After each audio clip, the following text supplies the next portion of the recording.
संभल की शाही जामा मस्जिद के ठीक सामने बन रही सत्यव्रत पुलिस चौकी का आज उद्घाटन हो गया है। चौकी के प्रवेश द्वार पर महाभारत की आकृति उकेरी गई है, जिसपे भगवान श्री कृष्ण अर्जुन को गीता का उपदेश देते दिखाई दे रहे हैं। पिछले कुछ दिनों से पुलिस चौकी राजनीति और विवादों के केंद्र में है। दरअसल ये चौकी ठीक जामा मस्जिद के सामने है और ये उसी इलाके में बन रही है जहां पिछले दिनों भारी हिंसा हुई थी। देखिए रिपोर्ट।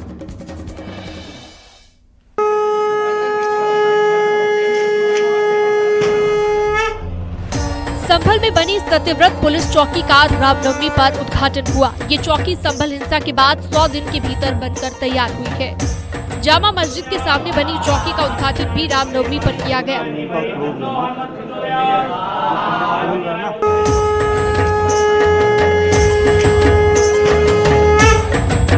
सत्यव्रत पुलिस चौकी के शुभारंभ रामनवमी के पावन पर्व अभिजीत मुहूर्त में, ऐसा मानिए रामनवमी का पावन पर्व पुष्य नक्षा अभिजीत मुहूर्त जैसा भगवान राम के जन्म का समय रहा हो, ऐसा ही कुछ पावन मुहूर्त में भगवान श्री गौरी गणेश का पूजन वास्तुमंडल के पूजन के साथ इस चौकी का शुभारंभ हुआ और यज्ञ पूजन के साथ इसका संपन्न हुआ। डीएम, एसपी और सीओ समेत तमाम अधिकारी मौके पर मौजूद रखे। इस चौकी से जिले का पुलिस कंट्रोल रूम संचालित होगा। पुलिस चौकी में सामने की दीवार पर महाभारत का श्लोक लिखवाया गया है। सत्यव्रत पुलिस चौकी का मेन गेट महाभारत के रथ की आकृति का है। संभल में 1978 में हुए दंगे की पीड़ित विष्णु शरण रस्तोगी सत्यव्रत पुलिस चौकी पहुंचे। नई चौकी को देखकर उन्होंने कहा कि कल्पना के परे हरि मंदिर के सामने सत्यव्रत पुलिस चौकी बनी है। ये तो हमारे कल्पना से भी बाहर की बात है कि हम आज इसे हरिहर मंदिर के सामने ये सत्यव्रत चौकी देख रहे हैं। ये हमारे जो प्रशासनिक अधिकारी हैं और हमारे मुख्यमंत्री जी हैं, उनकी ये बहुत ही उत्तम और दूरदर्शिता की ये निशानी है, उदाहरण है कि संभल के सुरक्षा के लिए उन्होंने इस चौकी का निर्माण किया है। संभल में शाही जामा मस्जिद के पास बना सत्यव्रत पुलिस चौकी सेल्फी पॉइंट भी बन गया है। लोग पुलिस चौकी में लगे बोर्ड के साथ सेल्फी ले रहे हैं। लोगों ने जामा मस्जिद इलाके में पुलिस चौकी खुलने पर खुशी जताई है। 24 नवंबर को उसके बाद इसकी जरूरत बहुत पड़ गई थी आसपास के लोग। देखिए, जो 24 नवंबर को हुआ, जो होना था वो हुआ। हाँ, सहयोग इसमें पहले दिन से रहा है। हाँ, क्योंकि हमने स्वागत किया है, आज इसका इनॉग्रेशन हुआ है। क्या नाम है आपका? मोहम्मद आजम। आजम, ये बताइए डीएम साहब ने क्या कहा, आपको कुछ कह रहे थे? देखिए, वो भीड़ में थे, उनसे बात नहीं हो पाई। इस टाइम स्वागत करके वो जल्दी में थे, चले गए। बात को होगी, पहले हुई थी उनसे बात, उन्होंने कहा था क्या आप आना। संभल में रामनवमी के मौके पर शोभा यात्रा निकाली गई, जो कि शहर के अलग अलग इलाकों से होकर गुजरी। शोभा यात्रा के लिए संभल में सुरक्षा के पुख्ता इंतजाम किए गए थे। न्यूज़ 18 के लिए ब्यूरो रिपोर्ट।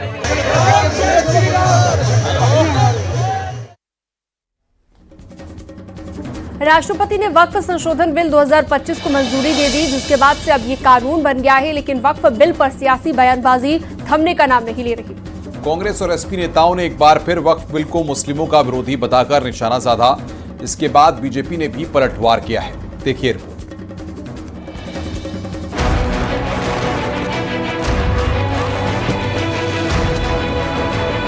वक्फ संशोधन विधेयक 2025 को राष्ट्रपति द्रौपदी मुर्मू ने मंजूरी दे दी है, जिसके बाद ये अब कानून बन गया है। वहीं इसे लेकर कांग्रेस और समाजवादी पार्टी की तरफ से अभी भी बयानबाजी जारी है।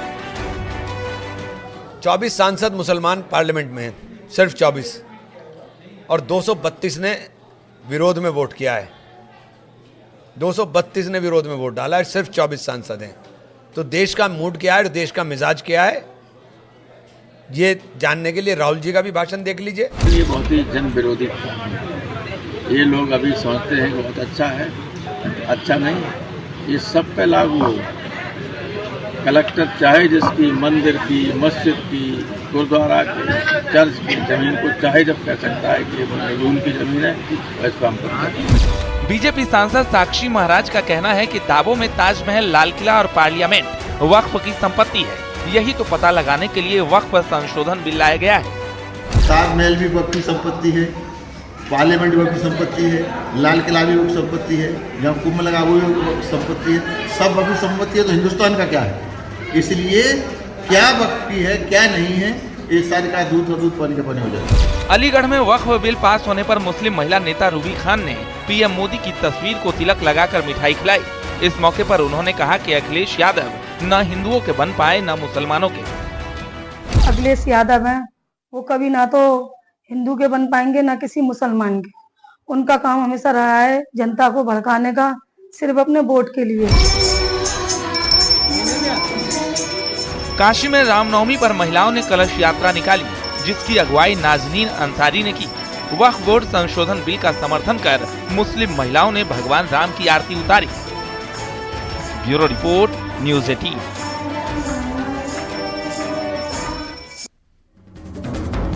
आज बीजेपी का स्थापना दिवस है। 6 अप्रैल 1980 को पार्टी की स्थापना हुई थी। बीजेपी के स्थापना दिवस के मौके पर बीजेपी अध्यक्ष जेपी नड्डा ने पार्टी दफ्तर में झंडा फहराया। बीजेपी के स्थापना दिवस के मौके पर सीएम योगी ने गोरखपुर के हिंदू सेवा आश्रम में बीजेपी का झंडा फहराया।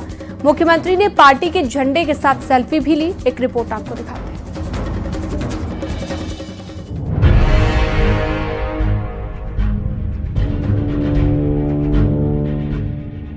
बीजेपी की स्थापना दिवस के मौके पर पूरे देश में बीजेपी ऑफिस में कई कार्यक्रम हुए। बीजेपी के स्थापना दिवस के मौके पर बीजेपी अध्यक्ष जेपी नड्डा ने पार्टी दफ्तर में झंडा फहराया। इस दौरान पार्टी के कई बड़े नेता मौजूद रहे। झंडा फहराने के बाद नड्डा ने रामनवमी के मौके पर जय श्री राम का भी नारा लगाया। दिल्ली में जेपी नड्डा और केंद्रीय मंत्री पीयूष गोयल तो गुजरात के अहमदाबाद में अमित शाह कार्यक्रम में शामिल हुए। बीजेपी स्थापना दिवस के मौके पर सीएम योगी ने गोरखपुर के हिंदू सेवा आश्रम में बीजेपी का झंडा फहराया। मुख्यमंत्री ने पार्टी के झंडे के साथ सेल्फी भी ली।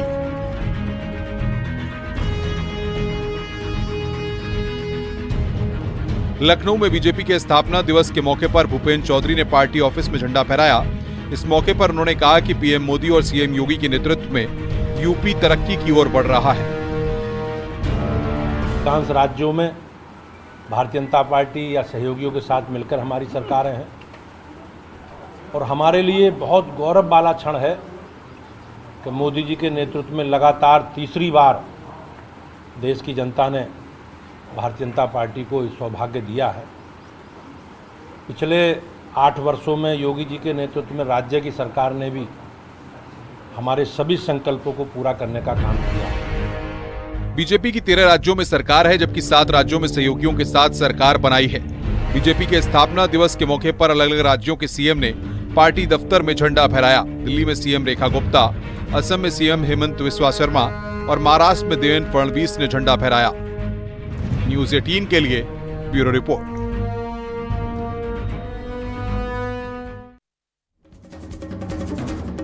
नवरात्र के आखिरी दिन सीएम योगी आदित्यनाथ ने गोरखपुर में कन्या पूजन किया, फिर कन्याओं को भोजन परोसा। इस मौके पर सीएम योगी ने कहा, नवरात्र का पर्व नारी शक्ति के सम्मान का प्रतीक है। कन्या पूजन से पहले मंदिर में देवी के 9वें स्वरूप सिद्धिदात्री की आराधना भी की। रिपोर्ट देखिए।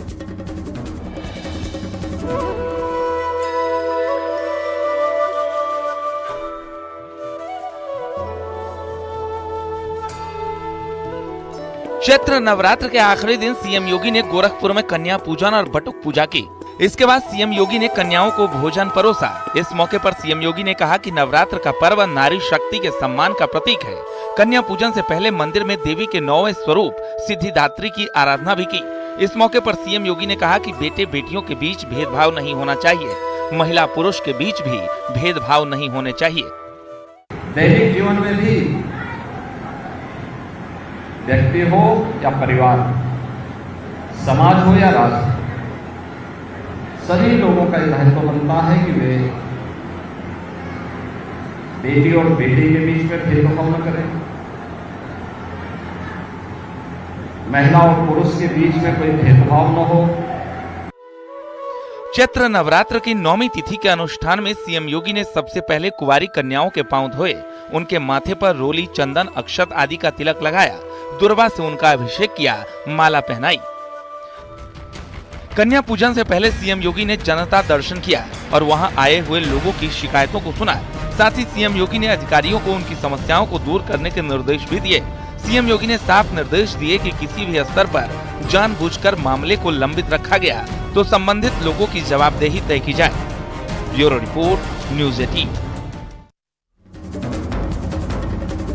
रामनवमी के मौके पर प्रधानमंत्री मोदी ने रामेश्वरम में समंदर पर बना नया पंबन रेलवे ब्रिज देश को समर्पित किया। ये पम्बन ब्रिज रामेश्वरम को मेनलैंड से जोड़ेगा। पीएम मोदी ने तमिलनाडु के रामनाथ स्वामी मंदिर में पूजा अर्चना की है। एक रिपोर्ट आपको दिखाते हैं।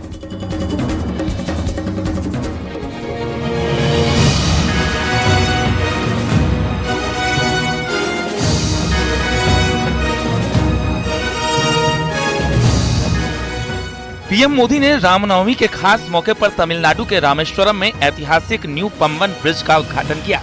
ये पुल भारत का पहला वर्टिकल लिफ्ट सी ब्रिज है जो समुद्र के ऊपर बना है। इस पुल के जरिए समुद्री यातायात में सुधार होगा और लोगों को यात्रा करने में भी आसानी होगी।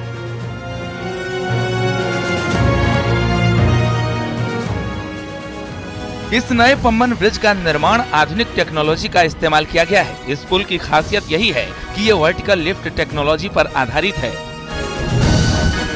जो समुद्र में से बड़े जहाजों के गुजरने के वक्त ऊपर उठाई जा सकती है।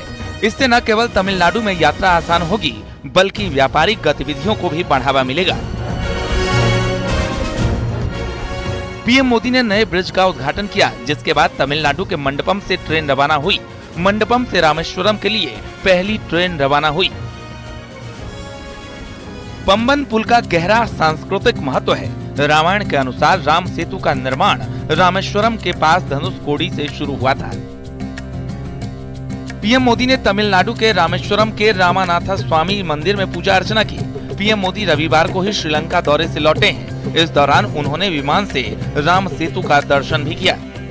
Bureau report, news 18।